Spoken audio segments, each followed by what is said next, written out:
이 직무에 진짜 잘 어울리는 사람처럼 보이고 싶다 이런 고민을 해보신 적이 있나요? 취업 준비하면서 한 번이라도 이런 생각이 들어봤다면 진짜 좋은 시그널입니다. 그럼 제대로 된 방향의 취업 고민을 하고 있다고 생각해요. 취업 정리하면서 경험 정리 중요하다라는 이야기는 많이 들었어도 이걸 어디에 어떻게 써먹어야 될지 갈피를 못 잡는 분들이 아직도 많아요. 그래서 이번 영상에서 경험 정리를 어떻게 해야지 지원하는 직무에 딱 어울리는 지원자처럼 보이게 세팅하는지 그 원리를 알려드릴 거예요. 저는 이 직무에 어울리는 모습을 페르소나라고 불러요. 그래서 페르소나가 대체 뭔지 제가 이 한 문장으로 비교해 드릴게요. 지금 5초 정도 두 가지 문장을 띄워볼 건데 이 각각의 문장을 보고 자연스럽게 떠오르는 어울리는 직무가 있는지 여러분도 한번 같이 생각해 보세요.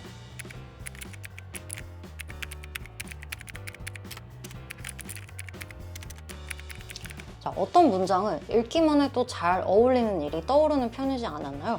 그래서 이 영상이 어떤 분들한테 효과가 좋냐면 첫 번째는 자소서 문항들이 다 따로 놀고 있는 것 같다는 느낌을 받는 분들, 그리고 두 번째는 이 자소서를 피드백을 남들한테 맡겨봤을 때 너가 무슨 소리를 하는지 모르겠어 라는 이야기를 듣는 분들한테 가장 효과가 좋을 거라고 생각을 합니다.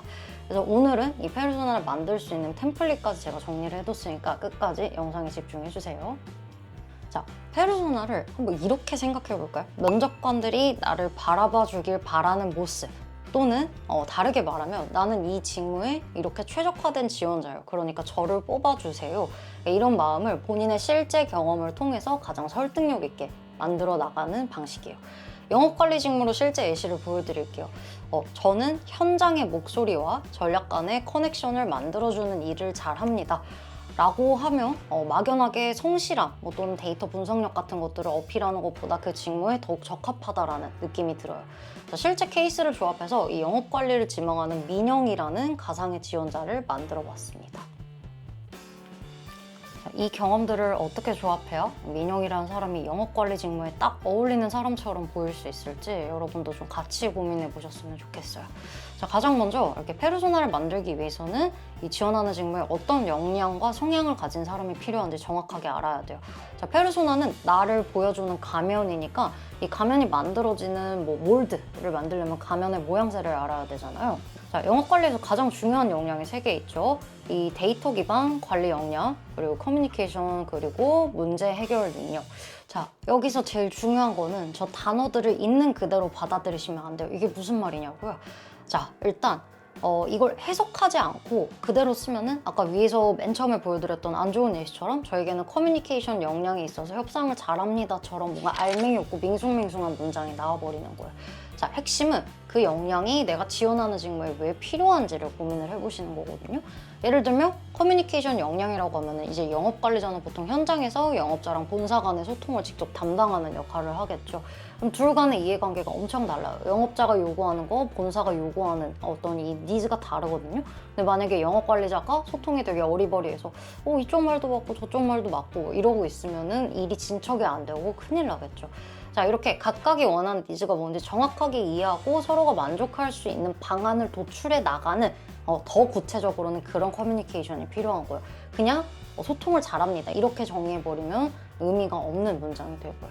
자, 이런 식으로 내가 지원하는 직무에 어떤 역량이 필요한지, 그리고 또 그 역량이 어떤 맥락에서 가장 잘 발휘되는지 반드시 직접 분석을 해보세요. 다시 돌아와서 두 번째로는 이 직무에 가장 필요한 역량을 내가 어떻게 갖고 있는지 경험이랑 매칭을 시키는 거예요. 근데 여기서 포인트가 가끔 취업 준비를 거꾸로 하고 있는 분들이 계세요. 그러니까 지원 직무에 맞춰서 내 경험을 조각하는 게 원래 맞는 순서인데 일단 경험 정리부터 하고 제일 뭔가 그럴싸한 좋아 보이는 것들을 문항에다 갖다 붙이는 분들이 있는데 그렇게 하시면 안 돼요. 기준은 항상 직무에 가장 적합한 모습부터 찾아내시는 거거든요. 자, 아까 영업관리 직무에 제일 필요한 3가지 요소를 짚었으니까 이제 이 민영이의 경험들이랑 그 역량이 어떤 포인트에서 연결되는지 찾아볼 거예요. 여기서 지금 중요한 게 이 데이터 기반 관리 역량을 쓸 때는 SQL을 배웠다 여기에만 포커스를 맞추는 게 아니라 그때 내가 일을 하면서 데이터 분석이 왜 중요한지 체득을 했다 좀 초점을 맞추시는 게 좋겠고요. 이 유통 스타트업에서 이런 거는 이 문제의 원인을 내가 직접 관찰하면서 확인한 부분, 그리고 실제로 관찰해서 끝나지 않고 개선까지 이끌어낸 부분이다 보니까 이 부분에 초점을 맞춘다라는 것. 그리고 세 번째, 커뮤니케이션 역량에서 이 스폰서십 유치를 보면은 이 영업관리 직무가 아까 말했듯이 갈등 조율할 일이 되게 많다 보니까 그럼 서로 간의 니즈가 불일치했던 상황에서 합의를 이끌어낸 이 경험을 쓰면서 어떻게 협상안을 이끌어온지 과정을 위주로 초점을 맞추는 게 좋겠습니다. 자, 이제 마지막 단계요. 그리고 이 경험들 각각에서 페르소나가 될 문장을 하나씩 만들어 볼게요. 자, 이 편의점 알바 경험을 통해서는 정확한 재고 관리를 통해 낭비되는 재고가 줄고 영업이익이 개선되는 것을 보며 데이터 분석의 필요성을 체감하며 SQL을 배웠습니다. 처럼 나올 수가 있겠고요. 자, 두 번째 유통 스타트업 경험에서는 현장과 본사 간의 괴리가 왜 발생하는지 관찰하고 이를 실질적인 문제 해결로 이끌 수 있는 역량을 갖췄습니다. 로 또 정의가 하나가 더 되겠고요. 마지막 세 번째 동아리 스폰서십 경험에서는 자, 협상을 이끌어내야 할 때는 양측이 절대 포기할 수 없는 조건이 무엇인지 정확하게 이해하고 논의에 들어갑니다. 처럼 이렇게 페르소나를 1개, 2개, 3개를 만들어 내볼 수 있었습니다. 자, 이렇게 봤을 때 하나하나가 엄청나게 특별한 경험은 아니죠. 근데 내가 어떤 직무 관점을 갖고 있는지에 따라서 이렇게 설명 방식이 더 정교해질 수가 있어요. 그러니까 정리하자면 직무에서 어떤 역량이 중요하게 활용되는지를 정확하게 이해한 뒤에는 내 경험 중에서 그 역량이 어떤 부분들과 이어지는지 연결을 하고 그리고 마지막으로는 이 페르소나에 맞게 경험을 한 줄 정리하는 과정을 수행하시면 더 매력적인 지원자로 보이게 될 수 있습니다. 자, 이제 여러분이 직접 해보시라고 제가 템플릿을 가지고 왔으니까 스스로 지원하시는 직무에 뭐가 맞을까를 한번 고민해 보시면 좋겠어요. 자, 결국에 취업은 왜 나를 뽑아야 하는지를 설득하는 일련의 과정이라는 것을 꼭 기억해 주시면서 이번 영상은 마무리해 보도록 하겠습니다.